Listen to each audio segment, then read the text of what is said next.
And the grand challenge.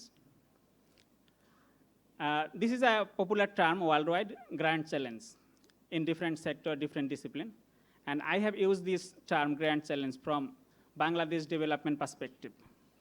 So what can be the grand challenge to achieve sustainable development goals from the perspectives of Bangladesh development, especially in the area of youth development? And let me show you something about the grand challenge. And first, let me share the data. Yesterday, our presenters have discussed, like, every year, about 2 million people are being added in our labor force. And you all know that this year, about 3 million people, especially primary education students, they appeared for primary education exam. That means every year, there is about 3 million people will be added. And the information you see here, this is provided by A2I, Access to Information Program. They're talking like every year, about 2.2% is like labor surplus, labor growth, who are joining the labor force. And if you see, out of 2 million, 1.1 million people are trained from the government and other institutions, and 0.6 million are from mainstream education. So if you add 1.1 and 0.6, it will be 1.7. Then minus 2 minus 1.7 is like 0.3. At least 300,000 people or young people are in need, not in employment, education, or training.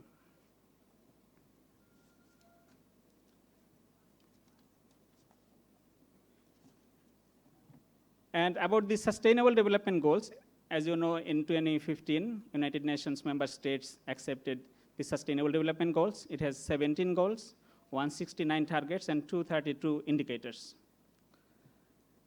And Bangladesh government, you know, there is a high-level position, Principal SDG Coordinator, Abul Kalam Azad sir. He has been implementing or he has been working to achieve Sustainable Development Goals.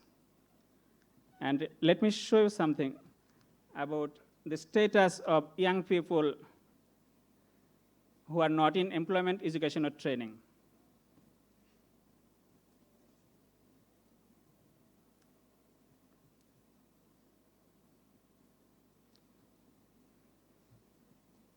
So this graph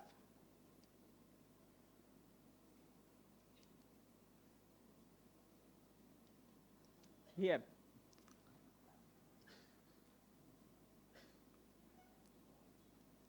Current total NEET youth who are not in employment, education, or training is like 27%. It is like 2016 and 17 status. So our target in 2020 is to achieve it by 22%. And 2015, we need to achieve at least 12%. And in 2030, it will be, our target is to achieve as like 3%. And at the base year, you see the total was like 29%. So from 29% to 3% in 2030, we have only 10 years.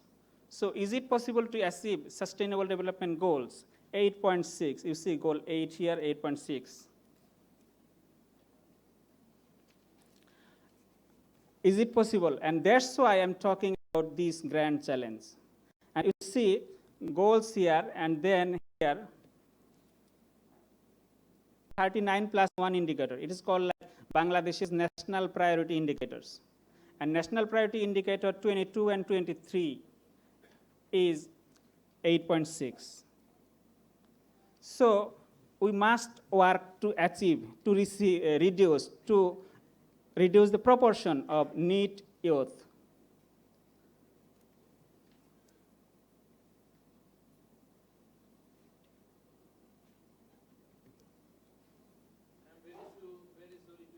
Sir.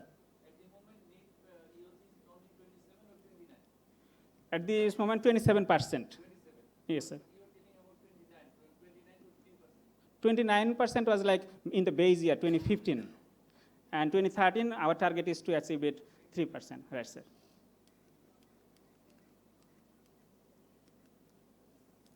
And how to reduce this number, the proportion? I'm not talking communication. And let me show you something from the National Youth Development.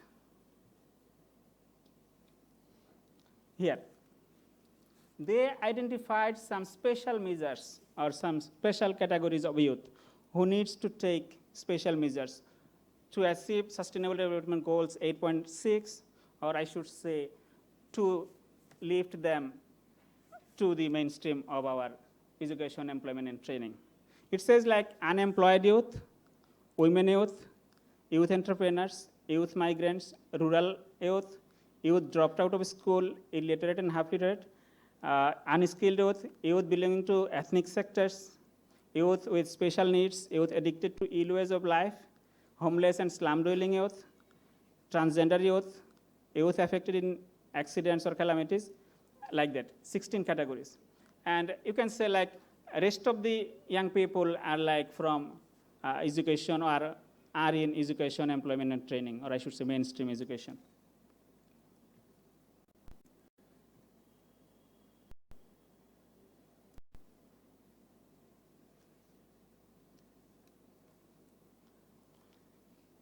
And from the perspectives of education as part of empowerment, National Youth Policy provided so many recommendations, I should say policy recommendations.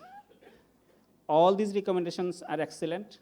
But why I'm talking about these grand challenges that they have not divided or categorized these recommendations based on short-term and long-term plan.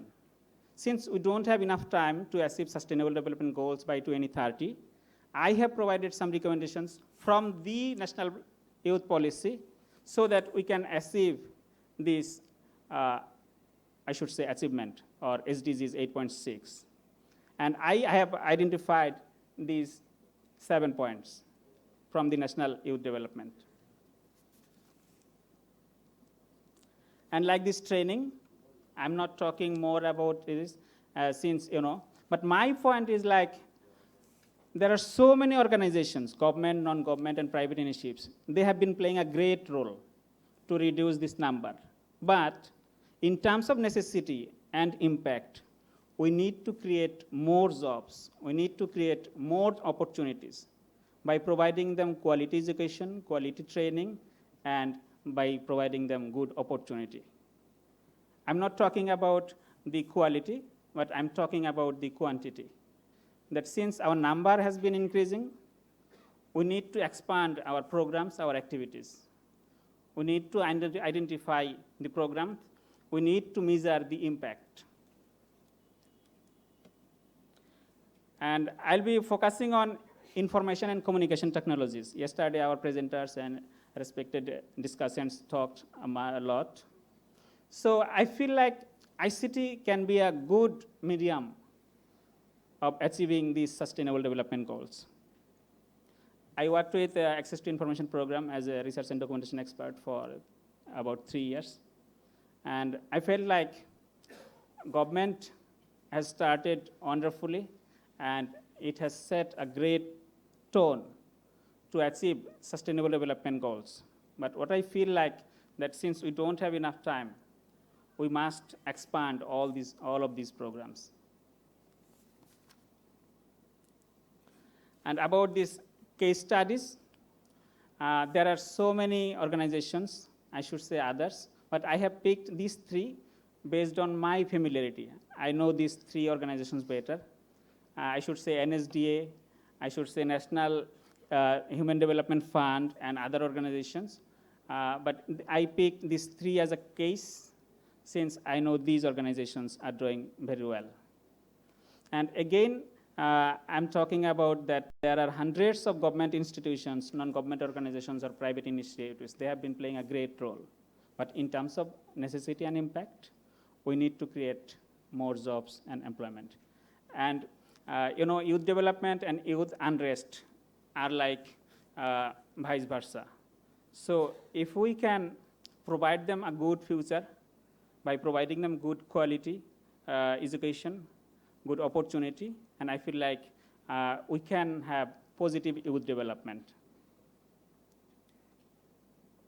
And policy recommendations. And based on my analysis, analysis of national youth policy, analysis of sustainable development goals, analysis of different organizations that are working on these sectors, and also based on my knowledge. And I should say, like, I had a major course on national and international perspectives on youth development at Brandeis University, USA, and I did a major master paper on it. I also developed a master paper on sustainable development goals for United Nations Department of Economic and Social Affairs. And based on these criteria analysis, I have recommended 5 policy recommendations. And out of 5, the first one is like achieve Sustainable Development Goals 4.3, 4.4, and 8.B, especially to achieve Sustainable Development Goals 8.6, to reduce the proportion of youth not in employment, education, or training. And 4.3, it said, like, by 2030, ensure equal access for women and men to affordable and quality technical, vocational, and tertiary education, including university. 4.4 says by 2030, substantially increase the number of youth and adults who have relevant skills, including technical and vocational skills, for employment, decent jobs, and entrepreneurship. And 8.B, it says, by 2020, I mean by next year, develop and operationalize a global strategy for youth employment and implement the Global Jobs Pact of the International Labour Organization. All these are from Sustainable Development Goals. You know, Sustainable Development Goals are interlinked with each other. If you want to achieve Goal 1, poverty reduction, you should have achieved other goals as well, Goal 2, 3, or from 2 to 17, since social problems, social issues are interlinked with each other. And second recommendation is, like, ensure more public funds spent on young people to support their innovative ideas, investment, and to unleash their potential. Although this is a broad policy recommendations, but, you know, as I have mentioned from the National Youth Policy, they have identified in an excellent way what to do or what not to do. And about more public funds, yesterday I looked, like, say, Ministry of Youth and Sports. This year's budget is like 1,500 crore taka. It is exact number is like 1485. And last year it was like 10 crore taka more than this year. So budget should increase to identify youth potential, to unleash youth potential. We should not decrease the budget of young initiatives or youth initiatives. And I should say, like, say, in USA, they spend like 10%, they recommended like 10% of total budget to spend on young people. American Academy of Social Work and Social Welfare. They identified 12 grand challenges. And the number 1 grand challenge is, like, to ensure healthy development of all youth. And number 3 is, like, pay more attention to priority categories of youth, as identified in the National Youth Policy. As I told you, that 16 categories of youth are prioritized by the National Youth Policy. So we should pay more attention to these category young people. And 4, expand the market both outside and inside of Bangladesh and identify new markets. As you know, that about 500,000 people are going abroad every year to work, out of 2 million. It is a huge number, but we can increase this number as well. At the same time, we can identify new labor market. Also, we can identify new sector to provide training to our young people. And the number 5 is, like, empower youth through education, training, employment, and information. All are like almost same. But what I am emphasizing is, like, to follow the National Youth Policy based on short-term and long-term. That's why I have categorized these recommendations based on short-term and long-term plan, since we don't have enough time to achieve Sustainable Development Goals by 2013. And at the end, I would like to say, like, different approaches, or I should say integrated approaches. or holistic approach should be taken to empower, to unleash youth potential. And we talked a lot about innovation. We talked a lot about the definition of innovation. Some said like innovation is like to identify new work or activities. A2I says like innovation is like the service or the innovation that can save people's time, cost, or visit. Or some says like innovation is like what we can do smartly. So integrated approach should be taken to reduce this number. At the same time, I am again talking like that we need to expand, we need to create more jobs. And finally, I should say, as Sir told in the morning, that more research on development sector is critical. And SDGs 9.5 talks all about research. Sir told like about 10% or about 4%. But I should say more research. So my time is over, and I'd love to talk to you at this question and answer session.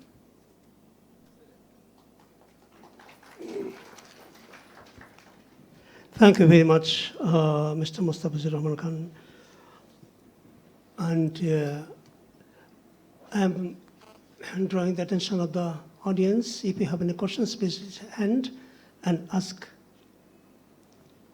Please, yeah. Please, your name and ask questions. Oh, I am Tarek. Thank you for your nice presentation. You said that creating more job opportunity to achieve the SDG. Okay, but our upcoming challenge is IR or Industrial Revolution, and IR is reduce our job facilities. So what is your opinion regarding that? This is my personal opinion. I don't think that IR is reducing the job opportunities.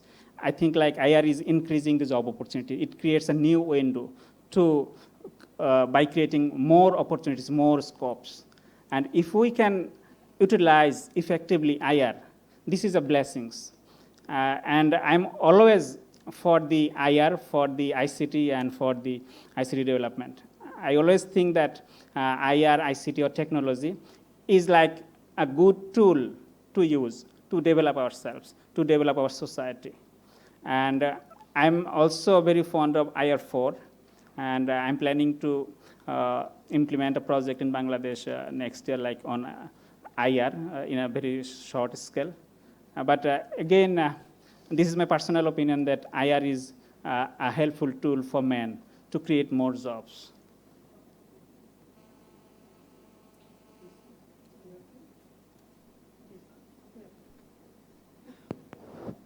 I am Mohammad Sharifuddin, a professor of Jahangirnagar University. So my question is, so your main focus is just the policy for long and short term, but you, in your slides, you showed us 5 recommendations. So my question is, how you classified these 5 as long and short? Thank you, sir. In my presentations, I also showed some recommendations from the National Youth Policy, Education, Empowerment, Training, and ICTs. And at the end, I showed 5 recommendations as a priority basis. As I told, like, based on new National Youth Policy, based on Sustainable Development Goals, and based on my own experience, I worked with several organizations. I worked with BRAC International in different countries. I worked with Population Council as a senior research officer. I worked with UN headquarters. I worked with A2I, UNDP Bangladesh. So based on my work experiences, I feel like since I worked closely with the policymakers, I feel like since I picked these recommendations from National Youth Policy, from SDGs, it is easy to implement. And at the end, you are right that I picked 5. But these are based on these policies or these issues, sir.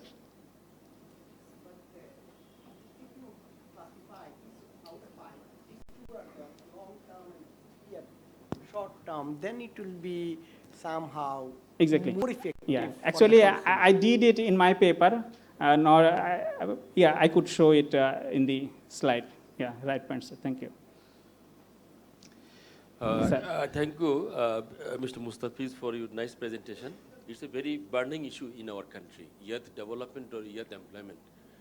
I would like to support you with data from Bangladesh government side.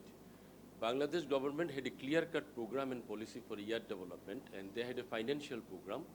Our central bank had a program on venture capital or venture financing or a startup capital for youth sector, and including the women also. But problem is that youths are not interested to work on their own way. They need training, and government also providing training through different types of youth training institute. But the results is not significant. That is the main problem. Why youth are reluctant to receive the money from the banks or financial institutions. What is the problem? Whether they are unable to export their product or services to the community or can't sell it to the society. This is main problem, I think, because fund government make available by this time through central bank circular. And the central bank ordered all the financial institute to cater startup capital to the youth for innovation, idea generation, or say about any new concept. So I would rather suggest you to accommodate as a case study with your thesis to examine the current scenario of the youth people. They are not attentive. They are reluctant to work. There is money available. Thank you. Thank you, sir. I totally agree with you. And again, I just would like to, sir. I would like to supplement something with Professor Jalil. Really, I also think in that way, our young generation, they always, at the moment, try to migrate this country, especially the educated young. The need concept here, you may include many other things here. There are many government organizations like Labor and Manpower Ministry, Yes. Primary and Mass Education Ministry, even Religion Ministry. They provide some kind of technical training, Bureau of Non-Formal Education, and other institutions. So this is a great problem in our country to change their mindset. Young are not in a position to stay in this country. They are dreaming to have higher study in another country. So this is an area where more research is required. Yes, sir. I totally agree with you, sir, and I'll surely do it. And just to share with all of you one more information, as I told, like the government is working huge, tremendously. And say, let me show about the Planning Commission, what they are doing. Like, say, if you go Planning Commission website, and you'll find SDG and MDG. And these reports are wonderful. They have mapped which ministry is responsible to achieve which one, or which data is available right now. And they have analyzed a gap analysis of SDGs data. And they have identified which data are readily available, which data are partially available, which data are not available, what data is needed to create or to by conducting research. So government is doing a lot, and they are providing so many things. And again, what I'm talking about that since our manpower is huge, like 2 million or 3 million, so we need to expand all of these programs based on our model programs. As I told, like BMET, ATY, USEP, or NSDA is coordinating all of this like this.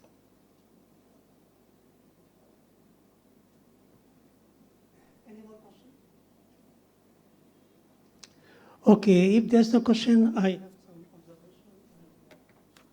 observations. Just to start with I thank you very much for the very important issue which touches all of us, this employment generation issue and the problems of young employment. Okay. So, Professor, Dr. NIDP, ADG, Sulkam, the problem was that, yeah, it is I want to mention this term, that's brain drain. I am facing this challenge very. I am a teacher at Dhaka University for the last 3 years. And most of the brilliant students, they don't want to remain at home. I always ask them, so why are you going? You have the opportunity here. And many of them, even they have the opportunity to work here, they're leaving the country. Some of them are asking because of future, bleak future, and some of them stayed at home, and some asking very negatively, what does this country give me? Why? You are calling, country is called the motherland. Mother gave you birth. Here, you are treating your mother. And this, well, it is, you can say in the literature, not real, it is different. Here's some argument. I am teaching at the Dhaka University. There are so many brilliant students, but most of them leave in the country because of the opportunity. And this is a question to the audience and of the, how can we stop the brain drain? I will ask Mr. Our colleague, Nasirul Islam, just make a conference on this issue. Because I am already 33 years in the Department of Economics Department. I am facing, from the beginning, from the first year to fifth year, there are so many brilliant students. I hope and expect that they will remain at home. They will go abroad, this is quite natural, for higher studies, for experience, for training. But please do come back. You have a job here. But most of them are not coming back. And these issues are not attained even by the government.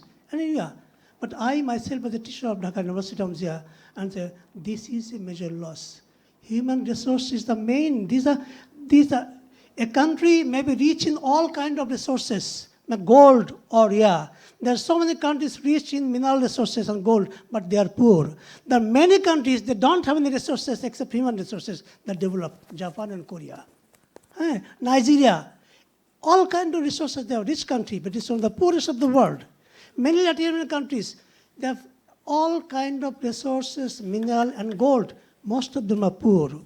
But some countries like Japan, Korea, and Singapore, they don't have the resources. Just they have human resources. But why you are neglecting the resources? It is the human being who will do everything. But I can do this. A student, first class first in chemistry, in economics and physics, he's looking for a job.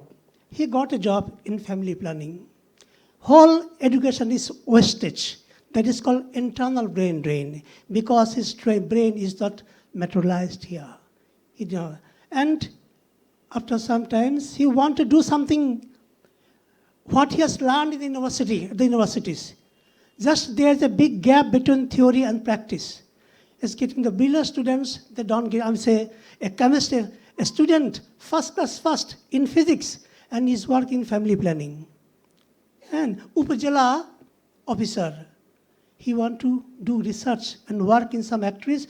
That is, he want to invest his knowledge earned in the universities. But this opportunity is not given. I'll request my concerned authority, please take these issues of the brain drain. This is the, I repeat, a country may be rich in gold mines, in all kinds of mineral resources, but human body is the resources. Japan, Korea, Singapore, now Chinese, they're utilizing, investing maximum resources for developing the human resources. But we are behind this. How much is paying for the education? According to UNESCO, each country has to pay at least 6% of GDP. We are 2.3%. And at least 4% should be spent on research and development of GDP. And we are spending 0.89%, less than 1. These issues should be taken into account. I feel this because being a teacher of the Dhaka University, most of the brilliant students are leaving the student. I say, I also spent 16 years in Europe and many countries. I could come back. When I came back, whatever I received a payment, it is not sufficient to pay my house. But I could come, why you not? The answer, I don't get. So I think the concerned authority, which is the planning authority, should concentrate on this issue and organize a conference on this issue, how to stop brain drain, how to utilize our internal resources, that is the human resources. That is the most important resources. Middle Eastern countries are very rich, but they are not developed. They are rich. The per capita income is highest in the world. But what they have? Do they have any education? Nothing. They are not developed countries. They're rich countries. But we want to develop. If we want to develop our country, we must develop our human resources. I end up with thank you all of you who presented here, particularly our colleague. And I will request again, please organize a seminar on how to use the human resources, how to stop the brain drain. Thank you very much.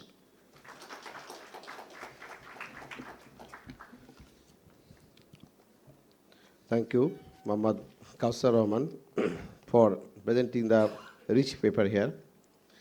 Your paper, I want to tell something about improve your paper just. By your paper, we saw that we have a very strong national policy 2017. There, under the forehead, 59 suggestions were put. And I think all of the suggestions I read was very rich. And it is very much applicable to implement.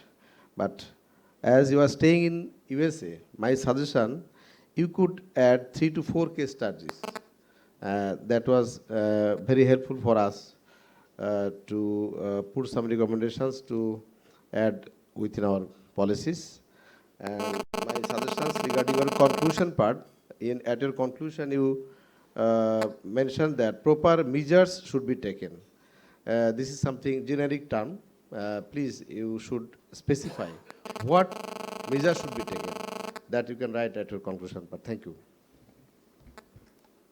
Thank you, sir. Thank you all.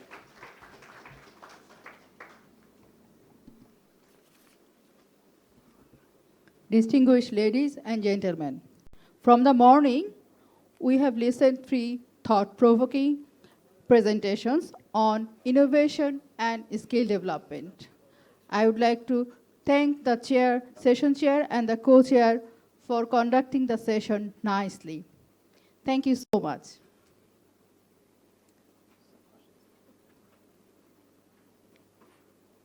Distinguished ladies, now welcome you all to the session on project management.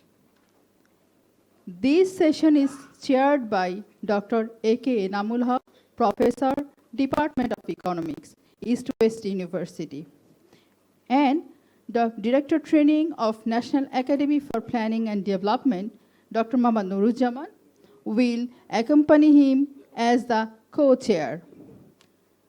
I will request the session chair and the co-chair to take their seat.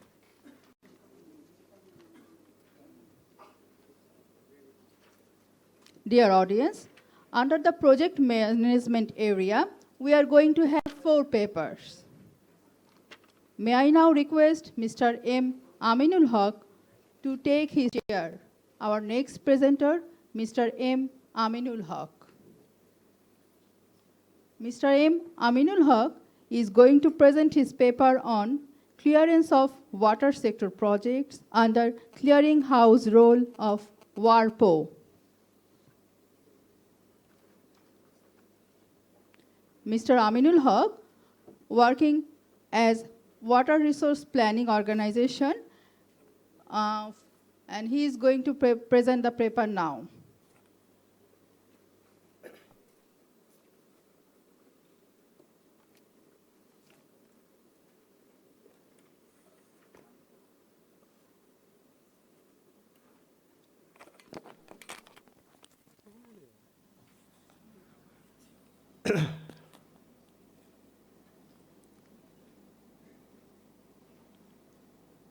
Respective chair and co-chair, distinguished ladies and gentlemen,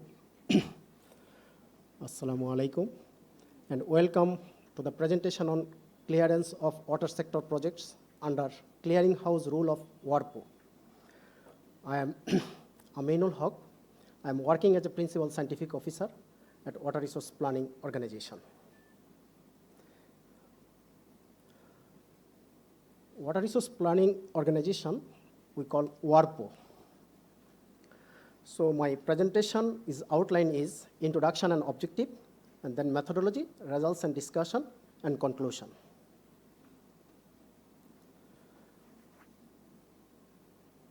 First of all, we have to look into the what is the highest authority or highest body of the in water sector? National Water Resource Council, headed by the Prime Minister, then Executive Committee, National Water Resource Council, headed by the Minister, Ministry of Water Resources, and WARPO, working as a secretariat of EC and WRC. So what document we have to clear the project, and WARPO working on it? National Water Policy, it is clearly mentioned that in Chapter 5, WARPO will acting as a clearing house for the water sector projects and by different agencies and reporting to the EC and WRC. And then in 2013, we have a Bangladesh Water Act. In this act, it is clearly mentioned that all organization or appropriate authority or local government institute that are involved in the undertaking or implementing any water resource project shall ensuring the consistency of such project with the National Water Policy Plan, National Water Resource Plan required to submit the manner and to such condition as may be prescribed by rules and application to the Executive Committee prior to initiating such project. You know, the Water Resource Planning Organization, we have a board of directors where headed by the Minister, Ministry of Water Resources, and 8 members, 8 secretaries of different ministry, and member secretary, Director General of WARPO. So board of directors, WARPO, they take the decision, WARPO will clear the projects, BWDB, on experimental basis within the purview of the scope of work of clearing house documented in the ODP, Organizational Development Plan, which is prepared in 2016. Based on this, WARPO work as a clearing house rules. We follow the National Water Policy Guideline and also the National Water Management Plan. We prepared in 2004, National Water Management Plan. It has 8 clusters and 84 programs.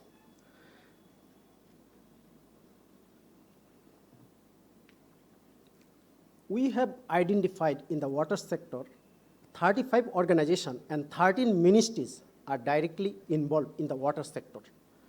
So as a pilot basis, my paper aimed to evaluate the water sector projects only the Bangladesh Water Development Board based on information provided about the projects and cleared by the WARPO. You see, in water sector, the implementing agency, there are many implementing agencies, but one of the most important agency, Bangladesh Water Development Board. What procedure I followed to develop this or prepare this conference paper? I review the water resource management, or I review the DPP of the DPP submitted by the Bangladesh Water Development Board. And also I review the policy, act and plan, and also the rule of WARPO. We have a database, the clearing house database. We maintain the database, what projects we are giving the clearance. And you know, the 2018, we have a Bangladesh water rules.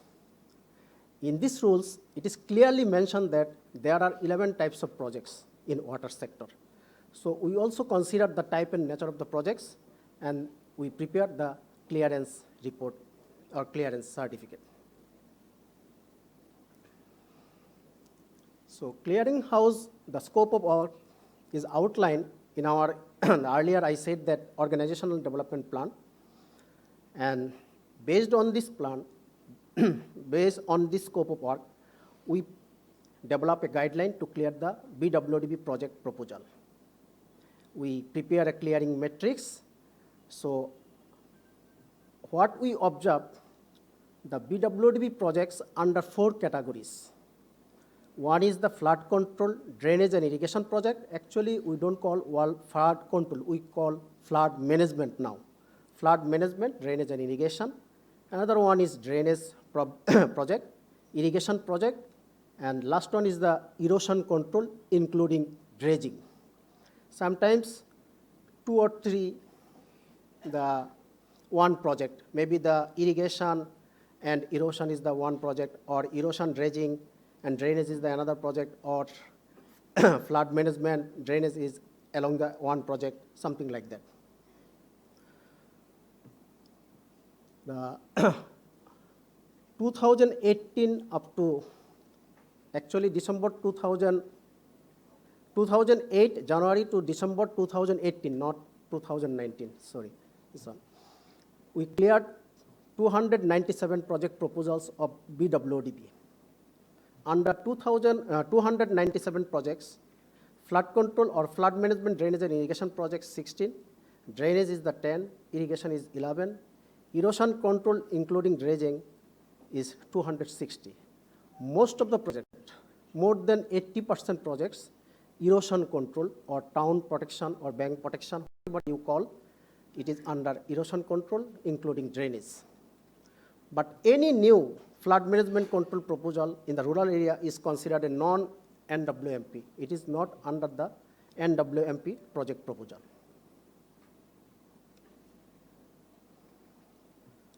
How we clear the project? Actually, we follow this procedure, the National Water Policy and National Water Management. The project has a specific objective. We examine whether it is conform to the project policy directives or objective of the relevant program of the NWMP. Not only we examine the national water policy, we also examine the other policy, like a coastal zone policy or agriculture policy or fishery policy. We try to examine the project is under the policy directives or not. And also we compare or examine whether it is under National Water Management Plan. But not only National Water Management Plan, we also check within the Howard Master Plan or recently approved Bangladesh Delta Plan 2100. We also examine the project is under NWMP Bangladesh Delta Plan 2100 or Howard Master Plan or other master plan. So in water sector project, we also compare the participatory water management. There is a clear directives of the National Water Policy to follow the guideline for participatory water management in project preparation.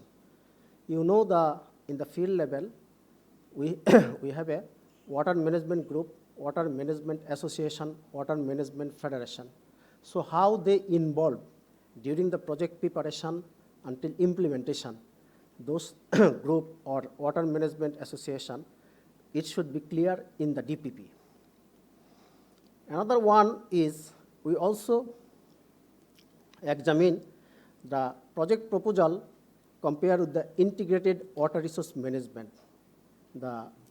We screen the intents to examine the implementation of IWRM concept.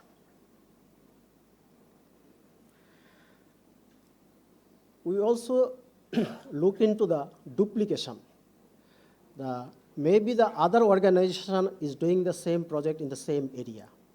That's why we also examine the checking or overlapping any other projects to other organization or individual or group initiatives or a duplication of any previous project. So they give a index map, what is ongoing project, what is completed project. So we can get the clear idea that what type of project is going there and who is doing what. So this will guide us to give a comments or improvement of the project proposal. Another one is environmental assessment. If it is red category project, they must get the certificate from the DOE, Department of Environment. So any FCDI project requires the full EIS study in the feasibility stage. Irrigation project requires the at least initial environmental examination, IEE. We also want the social impact assessment. If the project implement in this area, what would be the impact of social impact assessment we call. So they should submit a report along the DPP, the social impact assessment.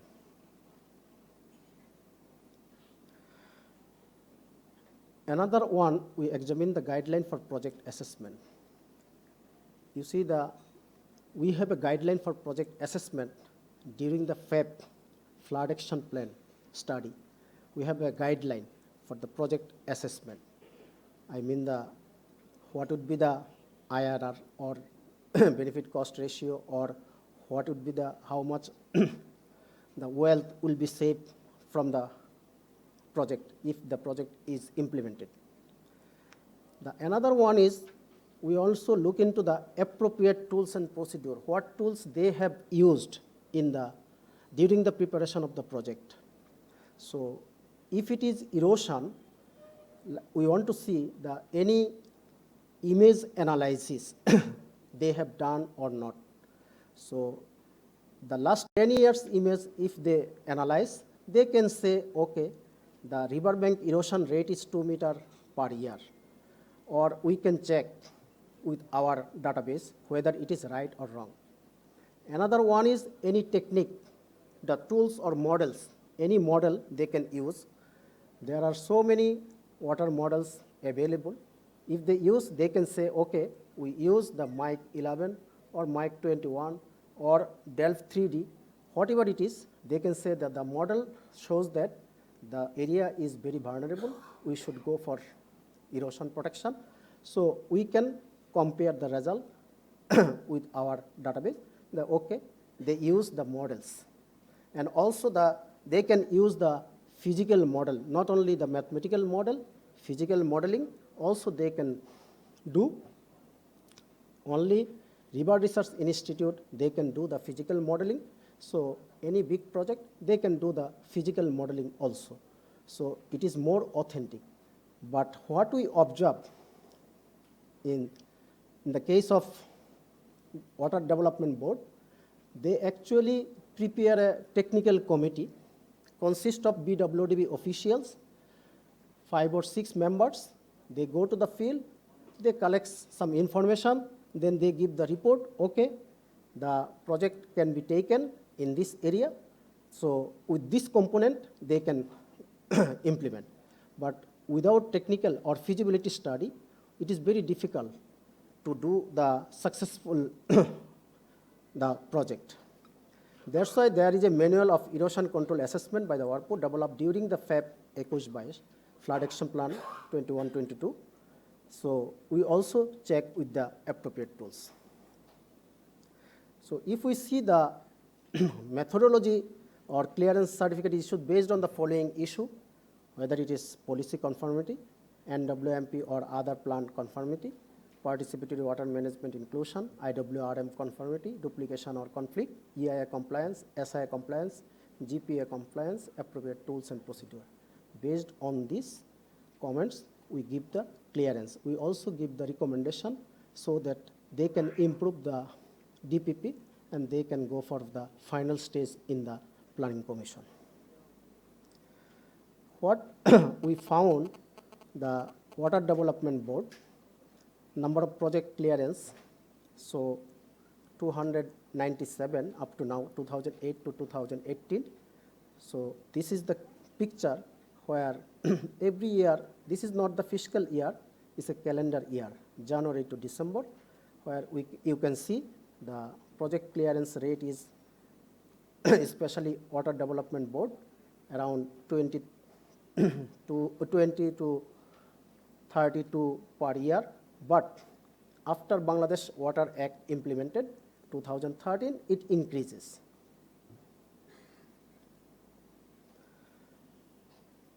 If you see the most of the project,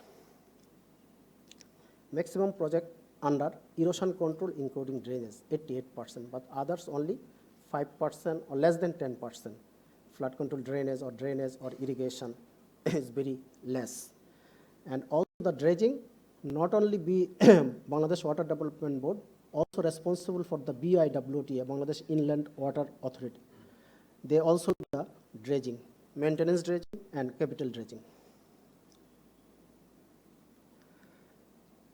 In water sector, you know the 8 hydrological region. If we classify the 8 hydrological region, what we can see here, the project in the northeast region is comparatively less, but the northwest region is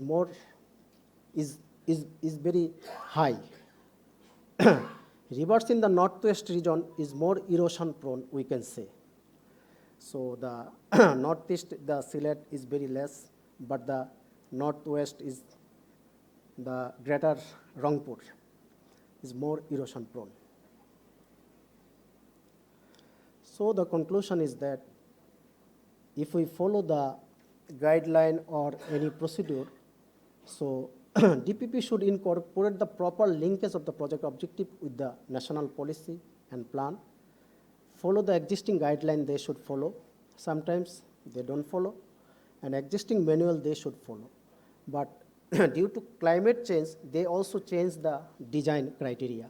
So the coastal belt, they try to increase the embankment height now around 20 feet. And also the other top width right now is the 4.5 meter. They also try to increase 6 to 8 meter top width of the embankment.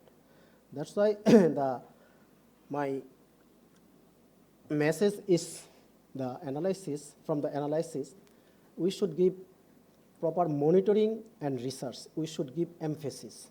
So you see when we prepare the project, when we implement the project, but after the project, who will maintain or who will operation the project? They said we don't have any budget. That's why we should give on the monitoring, because otherwise it's very difficult to maintain or success the project. During the project period, so many activities going on, so many responsibility going on, but after the implementation, it's very difficult to handle the project, the sustainable the project. That's why we should give emphasis, monitoring, and the research. So with this word, I conclude my presentation. Thanks for listening.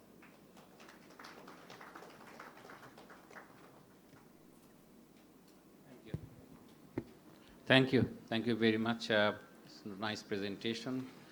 At least summarize the process. Yeah. Questions from the floor?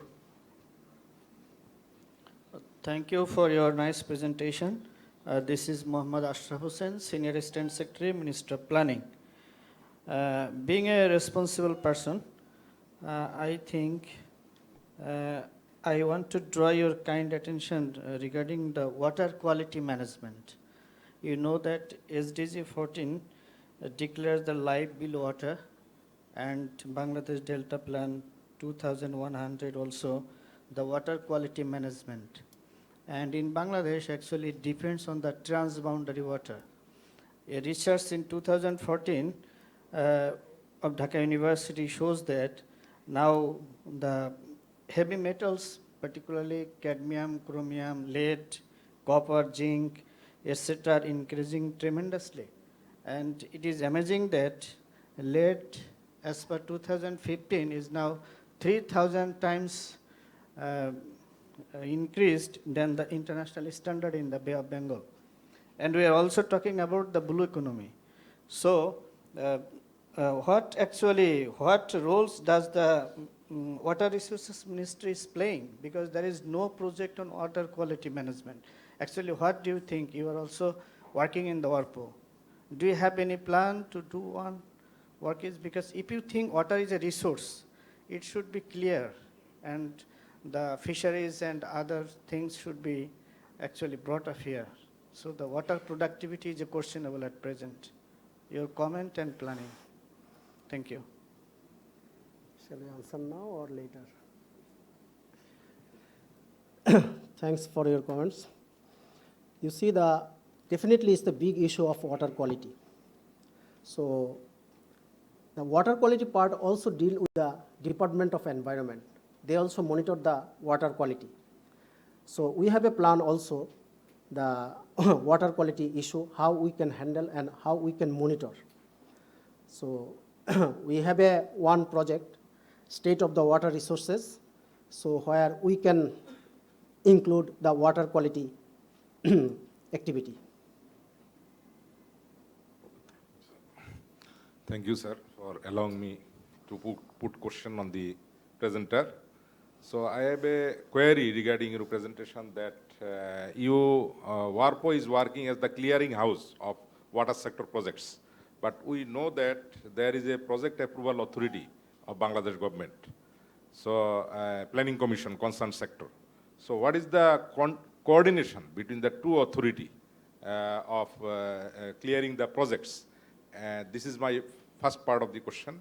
And the second part is you have shown a block diagram that you check these checklist. You have a checklist. So if we go to the slide, that slide. So you identify that your projects has addressed the issues like EIA. So we see that policy conformity, NWMP conformity, participatory water management, all others there is. So my question is, which part considers the cost-benefit analysis of the project, of this block diagram? So this is the two part of my question. Thank you very much. Okay, sir. I think this is the right time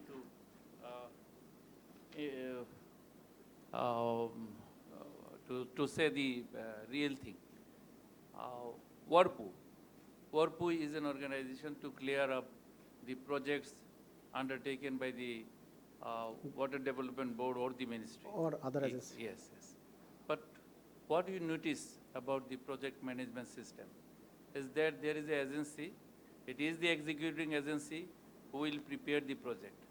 That may be the Water Development Board or something like that. So they prepare the project, actually. Then it comes to you through the ministry, maybe.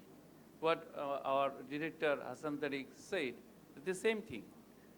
There is an apex body of approving this kind of project. It is the Planning Commission. There are 6 divisions there. They are working on it. So actually, you work in an intermediate area. Really, what is your function? Because EIA and you have mentioned about IEE. These are these in the purview of your WARPO or anything, or you are involved with only research activities? It should be clear. Thank you. Okay, thanks for your question. Actually, we give emphasis the technical part of the project proposal. The final approving authority is the Planning Commission. They also go through their procedure. But Bangladesh Water Act and Bangladesh Water Rules is clearly mentioned that which area we should look into. So based on this document, we just look into policy directives or any plans or any guidelines they follow or not. You see if it is the project proposal is prepared based on the feasibility study, we see what feasibility study prescribed, which option they should go for. They should go for option 1 or 2 or 3. Why not 1? Why go for 3? We just examine the technical part. But financial matter and the design part, we don't touch it. The financial matter is very carefully and look into the Planning Commission. They also go through. So we just work as the policy directives or any plans directives and the different guidelines they should follow, or in what basis they prepare the guidelines. So if they abstract the groundwater, we should definitely look into what is the safe yield of that area. They should abstract the more water, they are abstracting more water or less water. So we only look into the technical aspect, not only the other side. But project assessment guideline, they also give the how to project assess so cost benefit ratio and the internal rate of ratio, they calculate.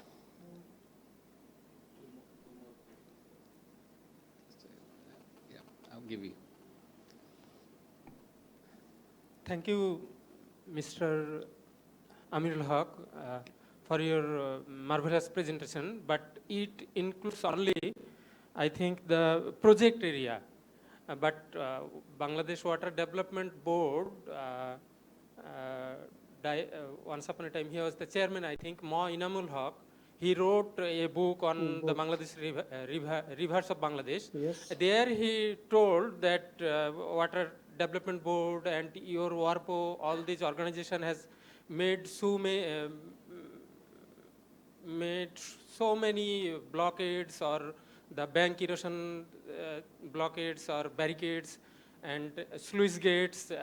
All these projects are making the species in devastating situation. Our 29 species of turtles or tortoises maximum are in the brink of extinction.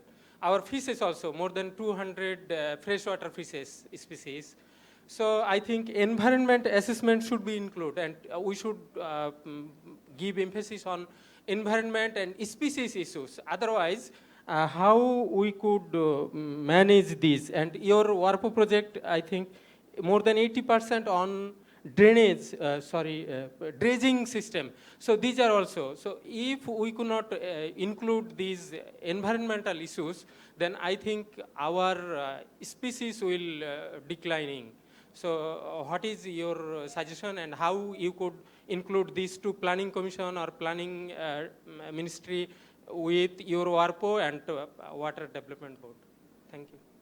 Can I take questions? Two more questions from here. Yes, here. Okay, thank you, Mr. Paper Presenter. You have mentioned one matrix in your presentation. Would you please go that slide? After or before? I think before. Okay, the role of WARPO basically is to scrutinize the, I think, the descriptive part of the water-related project, which is submitted by Water Development Board. Not only Water Development Board, in water sector organization. Water sector, very good. We are not talking about the private sector of water concern. I think we are talking public sector. Public, private, both. Both? Both. Okay, thank you. So you are not dealing with the physical modeling or simulation, but clearing the project. How come? So far I know, for clearing the water-related project, you have to have some lab work or modeling or simulation in your own place. But River Research Institute doing this, that's okay. But are you taking help from the River Research Institute for the results of movement of river water, or etc.? We are the under the same ministry, River Research Institute. Yes. We have a good contact. So. Oh, you are complying the data or results of the River Research Institute. That's okay. And another thing is that my supplementary question, just following the Hassan Tariq Sahib, the cost-benefit aspects of the project.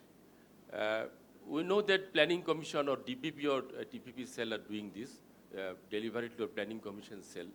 But the movement, the structure or design of the river directions also related to the dynamics of cost-benefit analysis. So are you working in this direction? Okay. Just take the last question and then I will come back to you. Okay. Yes. There is a question right at the back. Kamruzaman. Thank you, sir, for giving me the opportunity. This is Abu Said Mohammed Kamruzaman, Deputy Chief working in the Ministry of GED Planning Commission. Thank you. My first question regarding the DPP format. The presenter explained that during the DPP execution, there are a lot of things we are doing. But after the completion of the project, there is no budget, maintenance budget for the dredging or other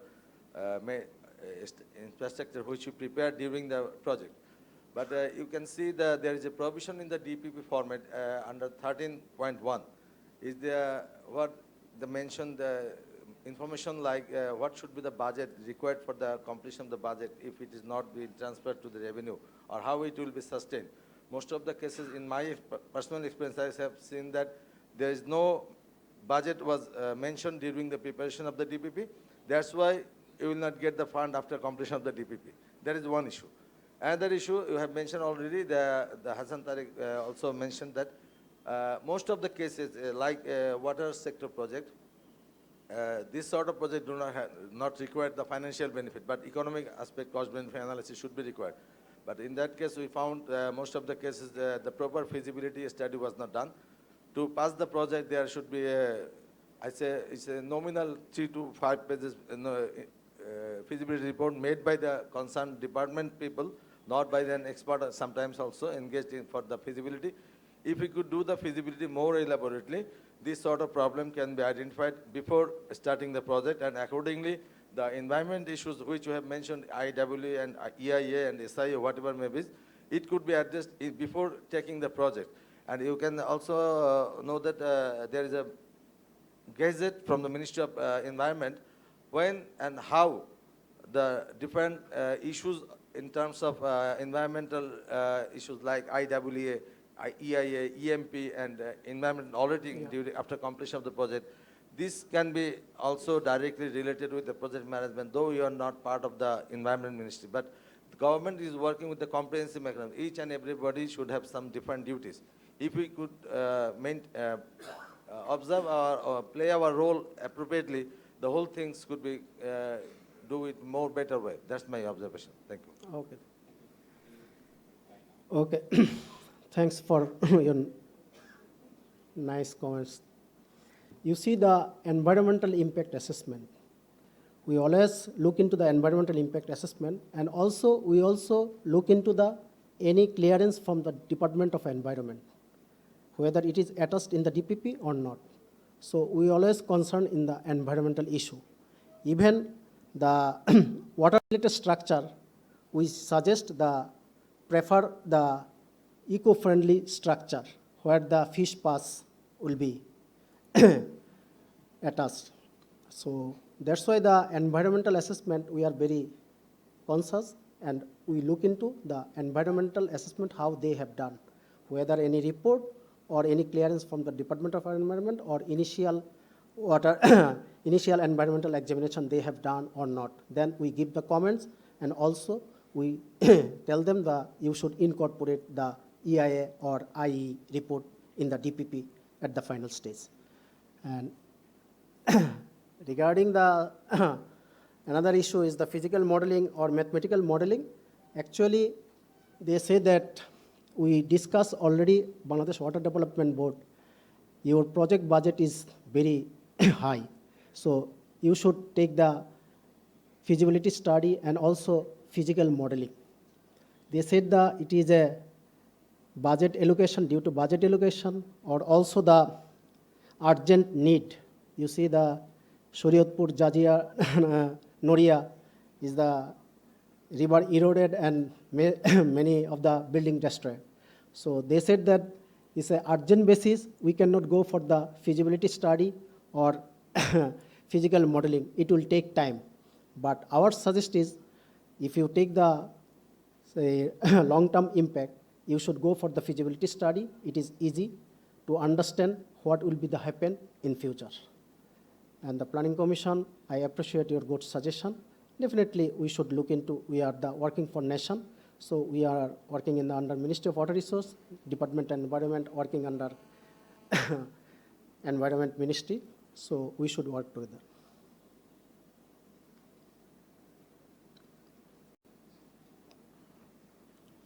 Nice presentation. My name is Tariq Zawanimun. I'm an assistant professor, Department of Computer Science, Stanford University. I have two questions actually. First of all, WAROP, Clearinghouse Database, how often it's updated? Because there's modeling changing every day, every year. So you, in your methodology, you said that WARP have a clearinghouse database. So how often it change? And the second question is from January 2008 to December 2018, you say 297 project proposal, BWDB has been reviewed and cleared. Out of what number? And do you think it's enough for a country like us? Thank you.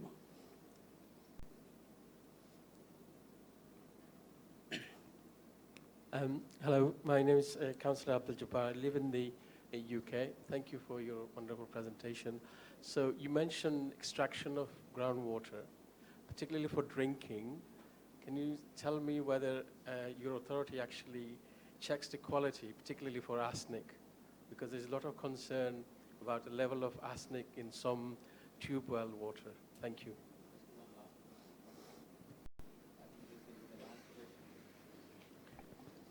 So thank you very much, Mr. Aminul Haq, for your nice presentation. So, first, I have a curiosity from your pie chart. That is, you showed a pie chart for 297 project implementation.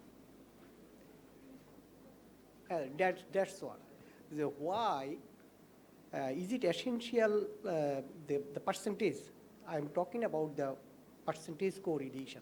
There's the 88% on erosion control. So is it why the other are not so proportional? Can you explain this chart somehow? Thank you. You see, whatever project comes to WARPO, we just go through. So BWDB submitted most of the cases the erosion control. Actually, they should work on also irrigation, drainage, and other part. But nowadays, the most of the projects related to the town protection or riverbank protection. And also the erosion is the national issue. That's why the erosion prone area, most of the cases, the bank erosion. That's why they prepare the project easily, the bank erosion project. And also the irrigation, other department also doing this. BADC also doing the irrigation part. So that's why maybe they're more interested on the erosion control. But one circular of the ACNEC, the Prime Minister given, that if any water-related project or river training project, dredging must be included. Then they put the erosion control, including the drainage also. Dredging actually is not drainage; it's a dredging, including the dredging. So, so dredging is more costly, you know. So, and most of the towns or infrastructure along the river bank. So we should protect the river bank also. That's why they take the erosion control project, I think. Another one is the groundwater abstraction or the quality or arsenic. You see our one Department of Public Health Engineering. They are responsible for the drinking water. So they have also a database. So actually up to now, we handle only surface water project. So now we have taken one project, online project clearance. It's a surface water project and also no objection certificate of groundwater abstraction. We are working on it. They can apply online and we will give the clearance is online. But one thing is that we have also National Water Resource Database that we maintain. We are not the primary data collector. You see the WARPO only one office in Dhaka. Now it is expanded in the district level, 64 districts. It is under process. So the primary data collector is the Water Development Board, DPHE, BADC, and other agencies. But we have MEU, Memorandum of Understanding, so we can exchange the data. So we maintain the database just to see what is happening in the world, in Bangladesh, in different districts, so that whatever you submit, we can check in our database and we can analyze what is happening. The arsenic level is the shallow aquifer or deep aquifer. So then only we can take the measurement. And in your case, the database, you see whatever or any project comes to WARPO, we enter into the database. When project comes and when we give the clearance, and also it is under which category. It's a rehabilitation project or drainage project or agriculture and water management project. We have a database. Every time we update. Otherwise, we cannot say the 297 projects up to now we cleared. Actually, the Water Development Board up to now, around around 300 projects they submitted, but 297 we give the clearance. It does not mean that they have gone through, for implementation for the all project. Because after getting the clearance, they also submit to the Planning Commission, they give the final approval. In the ACNEC committee, they give the final approval. So actually, we don't know how many projects actually got the approval to implement. That's why we give the clearance. It does not mean that they will go for. Right now, the public sectors are coming and applying for the clearance because the donor or buyer, they ask you have the certificate of government authority, you install this groundwater abstraction or something like that. You know, we give the provisional certificate of groundwater abstraction in Bhaluka for the Coca-Cola. It's a provisional, we give the provisional clearance only for 5 years. And we say that every 3 months, you will give the data where the water level, and we will analyze. If it is something wrong, we will give the instruction, don't go for beyond this. So every 3 months, they submit the data to WARPO, and we analyze what is the groundwater status. And also, you know, the groundwater is very complex. It's not easy to handle. So that's why this type of activities are going on. We have a plan. Our professional, it will be extended. It is under process. Now only 44 professionals are working in the WARPO. 44 professional and 43 staff, altogether 87. So it is very difficult to handle whole country to give the clearance. Thank you. Thank you. I think we will stop here if it is not a big issue, because we have the next presentation. You can discuss with him later on. Thank you. I do not spend much time. Thank you very much. But my only issue is that since it's a clearing house and it's a project management clearing house, the dimension of clearing should be much bigger than what you are using. Primarily, 2 issues I would like to flag. One is obviously one question came in terms of biodiversity impact on the fisheries and others. The other one, which is missing, and probably WARPO has it, I'm not sure, which is navigation. Because of navigation is a very important tool to keep biodiversity and everything else together. So that dimension should be added. Just to respond one issue that on terms of irrigation, a lot of time irrigation project you don't see nowadays, probably because LGD is taking over. Because smaller irrigation issues are all part of the LGD rather than part of the water board. So water board has moved away from that. So that is one issue that I thought that should be flagged. Thank you very much.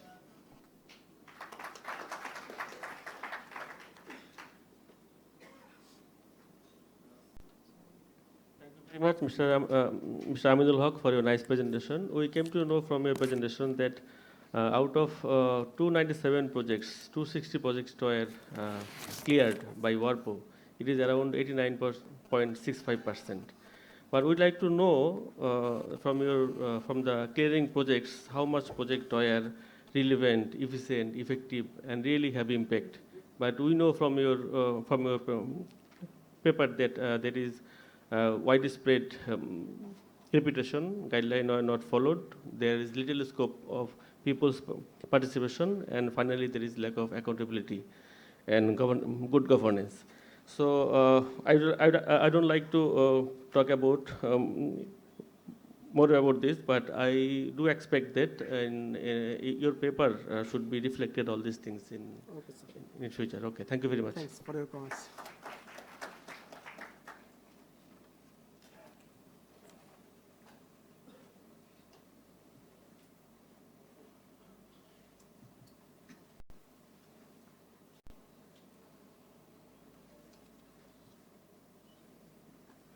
Dear audience, we have another session before prayer and lunch break, and this session will be presented by Syed Ashiki Elahi. May I request Syed Ashiki Elahi to take his chair.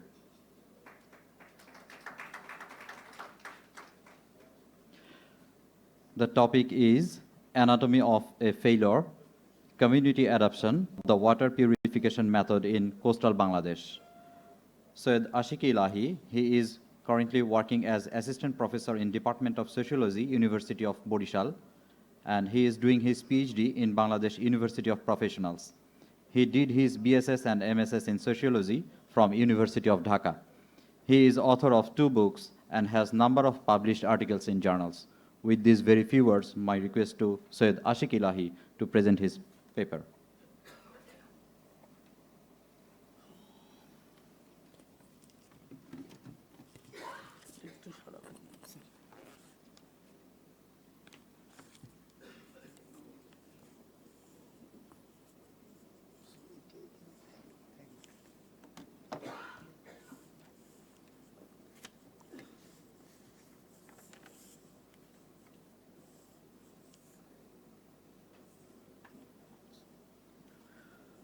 Respected Chairperson, Co-Chairperson, Honorable Presenters, and distinguished participants, good afternoon to you all.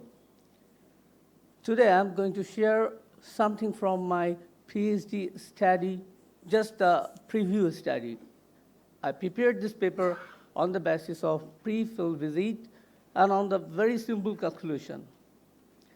Unfortunately, my topic is quite relevant to the theme of this first international conference arranged by NEPD, which is challenges and opportunities for Bangladesh by 2030. First of all, I would like to thank NEPD for such a great arrangement from where I can learn so many things yesterday and today. It's a very good effort by them, and I appreciate it from my wholehearted.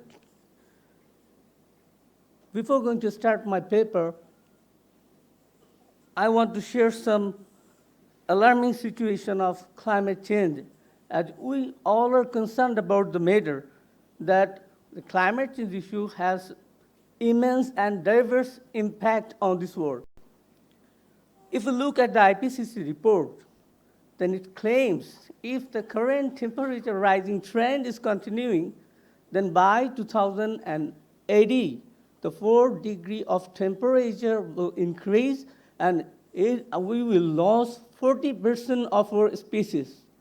That is very much alarming for this world, and I don't know how long we will exist.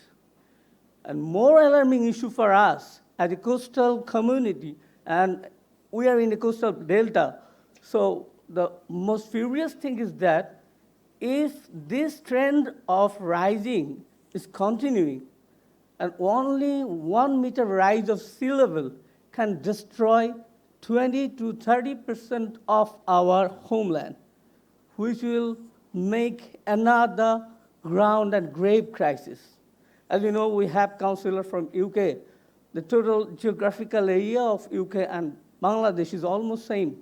But we have 4-fold population in comparison to UK, which is really alarming issue for our coming future due to the sustainability and due to our livelihood continuing. Now, as I said that this is just a previous study, let's take a look to the title of my paper, Anatomy of Failure, Community Adaptation Water Purification Method in Coastal Bangladesh. Why do I focus on it? As you know, that water is the topmost need for our daily life. After oxygen, I must say, we need water. Without water, it will be difficult to survive. So I focus on coastal areas because they're suffering most than the urban areas. If you look at the different cost issues, if we compare with urban and rural areas, simply look at Dhaka city water supply system. People are paying only 10 paisa per liter of water in Dhaka city. But in comparison to different municipality, they are paying 4-fold. That is 40 paisa per liter. And if I compare with the coastal belt people, they are paying 100 times more. To some extent, for one potable kolchi, which is called a very simple, that may carry 10 to 12 liter water, they are paying to some extent about 50 taka. So can you count it after Cedar, after Isla? We see this scenario in coastal belt. So their water supply chain is very vulnerable. Okay, let's come to the point, then we'll understand the issue more accurately.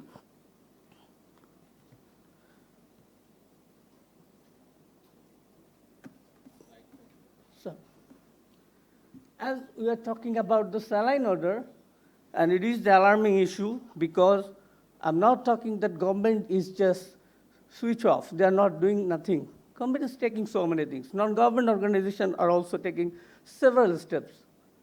But today, as a student of sociology, I will focus on different socio and environmental barriers than the economic one.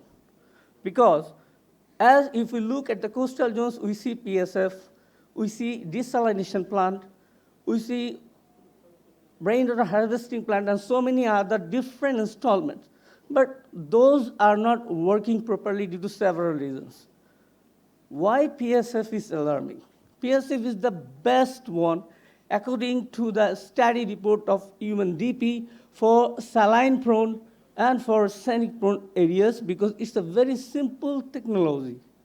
Anyone can install it before the bank of a pond, and it can easily provide, with a very less effort, it can provide us safe drinking water.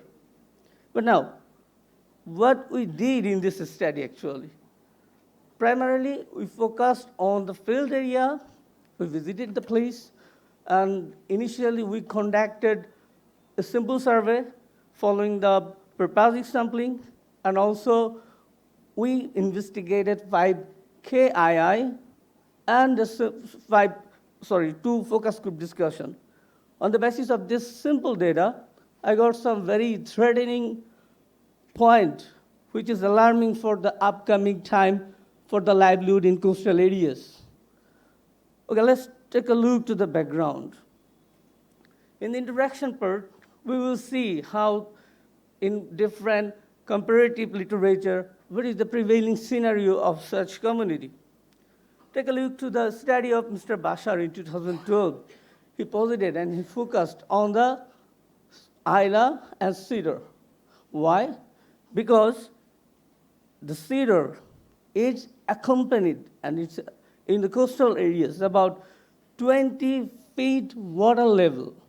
The tidal just wipe out the coastal community in different districts in Bangladesh.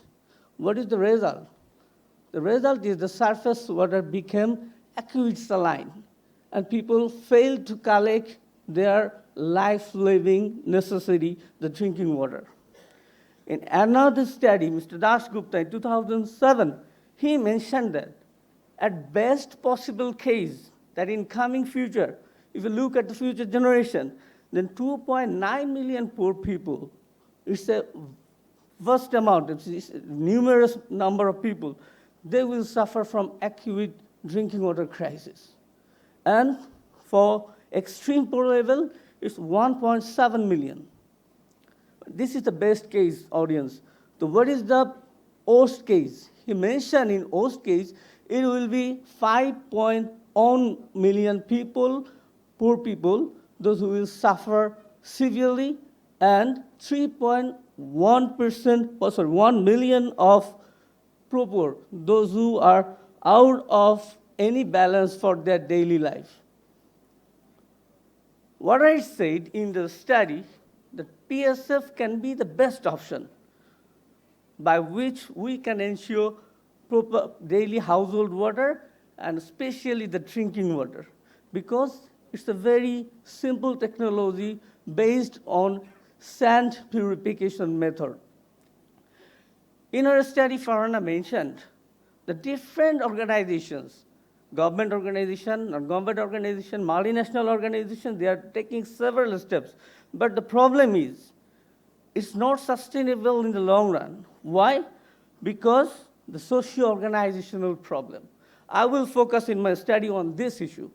I'm not focusing on the economical factor, rather I will focus on 3 different factors which we identified in our study: the variable abundant factors, socio-cultural and political barriers, and the negligible areas. how we can make it more sustainable and successful only by creating awareness among the community people. We should not invest more for it, but we can take it seriously. If we take it seriously before implementation, then I believe it will work successfully and government will create a tremendously sustainable method and sustainable way of implementation for better functioning of such programs. Take a look at this conceptual framework. This framework will let us know how different factors affecting. Here, the dependent factors is the PSF failure. PSF failure means, as we know that it is not continuing successfully for the long. Then what are the factors affecting this PSF method? Neighborhood level factors, disaster resilience, cultural barrier, operation and maintenance barrier, anomaly, external support, socioeconomic factors, and technical aspects. Let's take a look to the further one. The methodology part, as you already mentioned, that we focused on a simple survey method, but to analyze that method, we administered SPSS program to get necessary output. Now discussion and findings. From here, we will get the actual scenario of the study. First of all, take a look why we call that PSF is the best option. If you look at the advantage one, we see the feasible construction. Why feasible? Because a local mansion can easily build such plant with a minor instruction. Another problem, here is a problem also, the investment cost. As you know, the coastal people are poor and most are poorest, so it would be quite impossible for them to invest 70,000 to 1,30,000 taka to implement such plan. As I say, 70,000 to 1,30,000 because the investment depends on the size of the reservoir. Another advantage is easy maintenance. Anyone with simple instruction and training can easily maintain it from the community. We do not need any expertise to maintain it properly. What is the disadvantage here? The regularity. Regularity is maintenance. We found that people are quite reluctant. They do not take it seriously. They are just taking water, but they do not think that what will happen if we do not manage it properly. Though it will create some health risks, but they do not take it seriously for the daily livelihood. And it is relatively safe water quality, as scientifically it is proved that bacteriologically it is totally clean. So it doesn't hamper the health issues. Another disadvantage here is water quality is exposed. Why? Because the main supply source is pond, which is open, the dirt, fecal, and even from irrigation waste, it can be polluted easily. The most alarming and notifying one is little environmental impact. As we are focusing on environment, we are focusing on sustainability. So if we look at this project, it is just a brick and sand belt plant which doesn't harm the environment equitably or disparately. The disadvantage here is supply is susceptible to drought. That means the water sources, the supply chain, the surface water, which are not available in those areas from 3 to 5 months in a year, because it totally depends on the rainwater. It's alarming for us because in the study, in the session, our senior secretary mentioned that even in Dhaka city, the rainwater came to half as per the last 30 years record.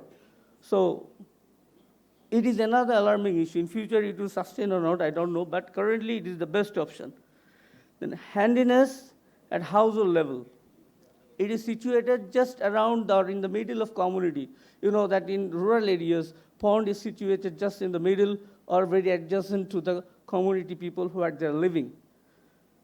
The last disadvantage here is inadequate water supply. Why inadequate? Because hand tubewell is contaminated, it's acute saline. So due to acute salinity, they cannot use it. So they totally depend on the surface water. Now, when we administered SPSS program, we find this chi-square. As per the 17 collected data, we found a very significant result. So that means the factors we are selected or we are focused here that are very strongly correlated with the dependent factors. Now, let's take a look from our KII study result. First of all, Mr. Debu Prasad Das, who is a local community leader and also he's a literate person and he is the owner of Ma Drug House, a medicine store just beside the Sardar Pukur. Let's talk about Sardar Pukur. Sardar Pukur is a historical pond which was developed by Thakur family to ensure household supply water for the community. Now, government installed 2 ponds feeder on the bank of this pond so that people can use it and people can ensure safe water for drinking. But Mr. Deprasad, he replied that after about 2 years, the project came to a stop. He replied that there are several reasons. The most important thing for him is political partisanship. Who will take over the liability? Who will take the responsibility? Who will show his power?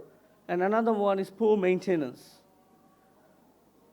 Well-positioned pond, but he also mentioned the people were quite reluctant to collect water from the source from a far about half a kilometer distance. Another KII result shows Shubita Rani, who is a housewife, and she is illiterate also. She mentioned that the daily work she has to face to manage her family, her children, the most burdensome for her is collecting fresh water for her and family member. For collecting water, she has to go about 2 kilometers away from her home. I asked her about the tube well available near about her home. She said yes, she had, but it is not portable. When I asked the reason, she replied that it is quite saline. Due to acute salinity, they cannot drink it. So all other issues are quite similar, which I get as a feedback from this respondent. Now, look at the result of analysis of variance. Here we see, again, significant result. Why? Because the factor here, the dependent variable, is strongly correlated to each other and depends on the independent variables. So I see that variables we select in this study is scientifically very much strong. The result of FCD, we found that when we talk with a group of people, they mentioned that they do not take this sort of thing seriously. Rather, they are supposed to collect water from their near about sources. Even they are quite reluctant to go about 200 meters away from home. Why? Because this is the culture. They are habituated with the different surface level water and do not find any serious issues. But when I asked them about dysentery type diseases, they replied very funnily that, oh, it's very common. 1 or 2 days later, we will overcome it. So the fact is, they are not aware about different kind of health effect of pure drinking water. So that's all, audience. Thank you.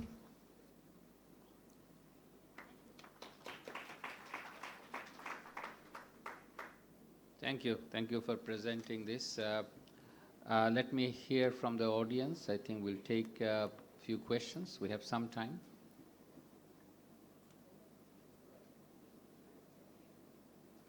No hands?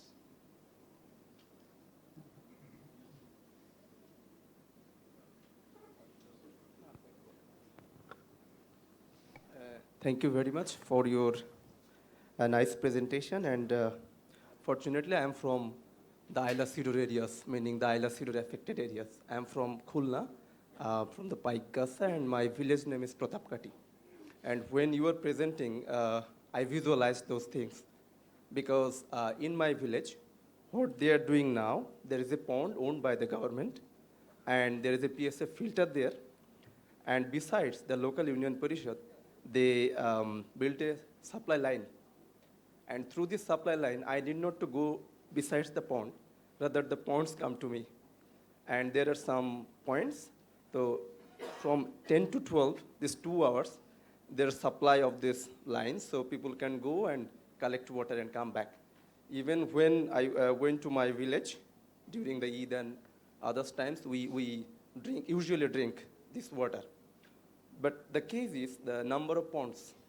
You see, there is a big ponds owned by the local community, meaning by the government. So that is why we are easily use this pond. So we need number of ponds.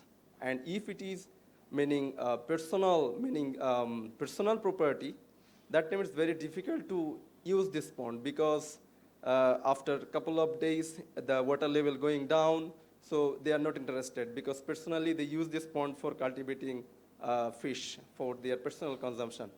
But if it is common, then it is easier.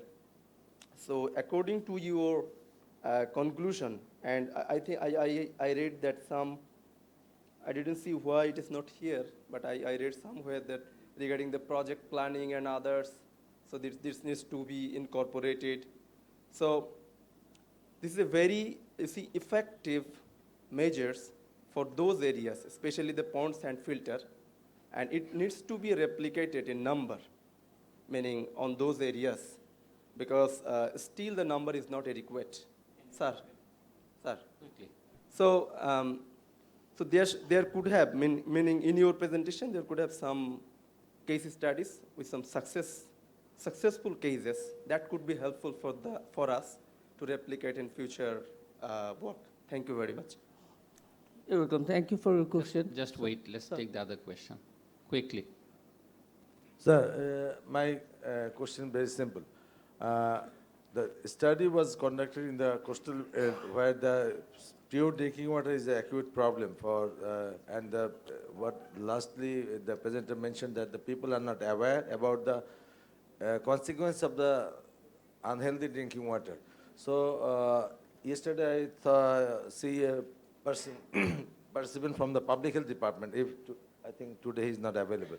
In that case, what he mentioned finally, the PSF should be, if it is approved technology, then it can be replicated to other people, others, a number of PSF should be increased. And what should be the consequence after any natural disaster like cyclone or tidal surge? Then what will be the condition of that PSF system? That I want to know from the presenter. Thank you, sir. So, thank you. First of all, let's start with the first question. The supply pipeline is the unique case. You know, out of in Paikgasa Upazila, do you know how many PSF projects are there implemented by local LGRD department? No, there are 509 PSF projects implemented by them. Can you tell me that how many of them is currently performing? Only 20 to 22 projects are performing. So what is the gross loss? They applied the cost, this sort of project cost by the report of that department, about 6 crore taka. The gross loss is about more than 90%. Why? Simple. People are not aware of maintaining it properly. The case you mentioned, the pipeline, is difficult for remote areas. Why? Because if you want to ensure supply water, this sort of PSF plant through pipeline, then you must have to install the motor, right? It have to be motorized. But in remote area, you will very scantily find the electricity supply properly.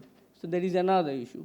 What we found in our study, then in most PSF plant, there is an adjacent tube well line, right? Someone is collecting water from the tap, and at the same time she's pumping the tube to supply the water flow.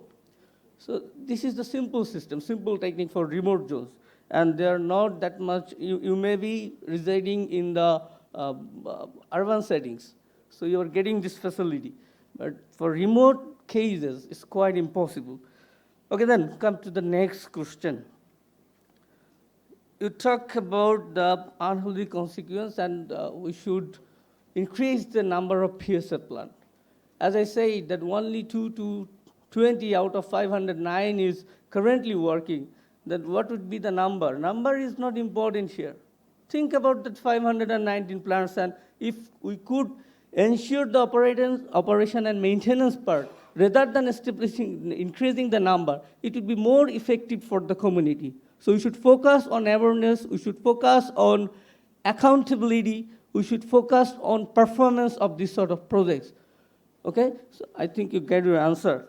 I want to mention one more thing, that we have 19 coastal districts and altogether 147 coastal upazila.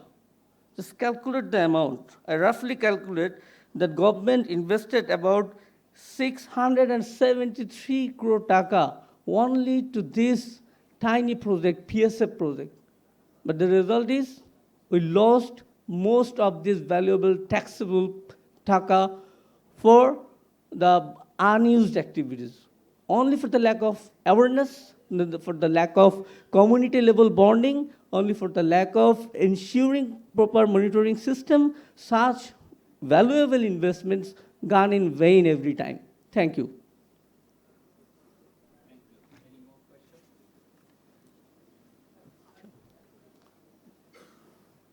We have to finish, so this will be the last question. And I should be very short, right? Okay. Yeah, I fully agree with you about the awareness raising thing. Huh?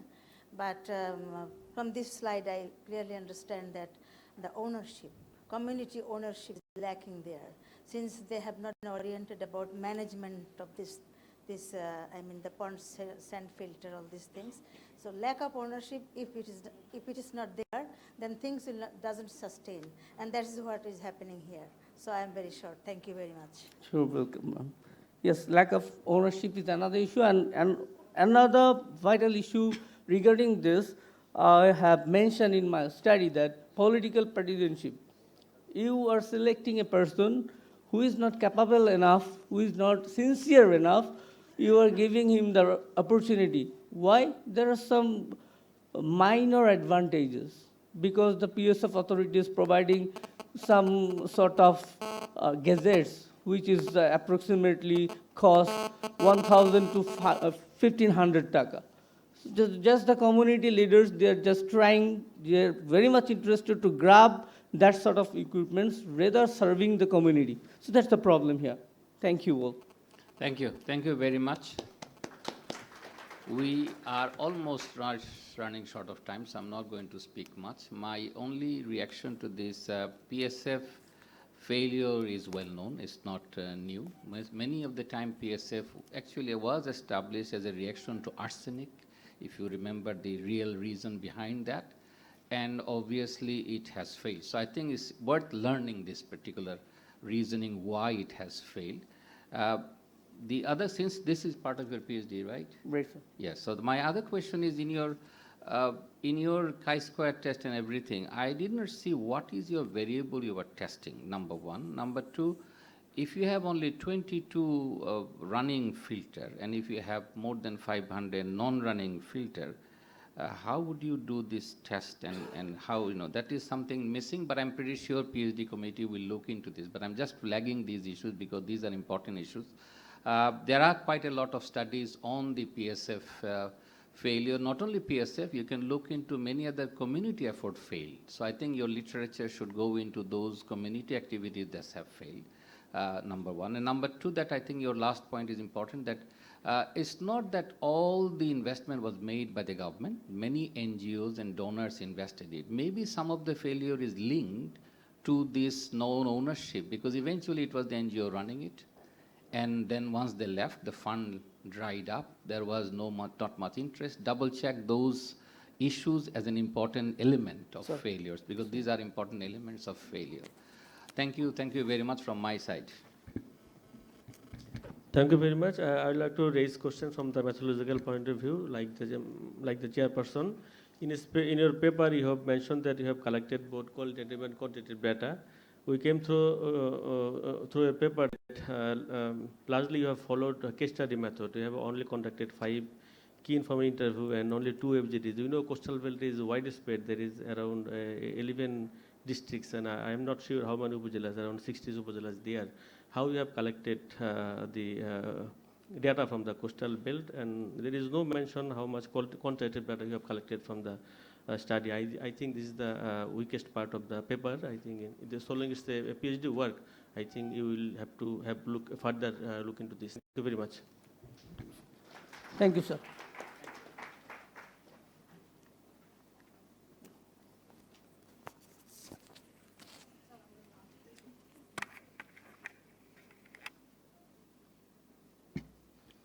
Distinguished ladies and gentlemen, now we are going to have a break for the namaz and lunch.